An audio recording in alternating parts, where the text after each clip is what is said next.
Wife घुट्टी चटाने से पहले अपनी बच्ची के पैरों में घुंघरू बांध देती है ताकि वो एड़ियां रगड़े ना तो छनकार की आवाज सुनाई दे। लेकिन तुम कहाँ होश था? वो सारे किए किराए पे पानी फेर के उड़न छू हो गई। अम्मा, ये ताने देने का वक्त नहीं है। अरे मसले का कुछ हल सोचो, हल सोचो। अरे क्या हल सोचूं? अम्मा, कहीं उसने नहर में तो कूद नहीं मार ली? हाय बीबी, देखो बात सुनो मेरी, ये जो पानी है ना ये भी लाश को इतने दिन नहीं रखता, बाहर निकाल के फेंक देता है। मरने की बात करो अम्मा, वो चौधरी तो मेरी जान लेकर रहेगा। अरे निकाह की तारीख बदली थी तो वो हवास बाख्ता हो गया था, आग बगोला हो रहा था।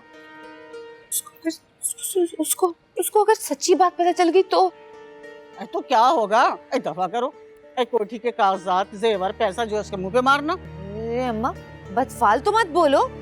अच्छा ठीक है भाई, मैं चुप कर जाती हूँ, अब मत बुलवाना मुझसे। अच्छा नहीं अम्मा, नहीं, मेरा ये मतलब नहीं था। अम्मा ये सोचो ना कि वो आखिर गई कहाँ। ये भी सोचने की बात है, आखिर गई कहाँ?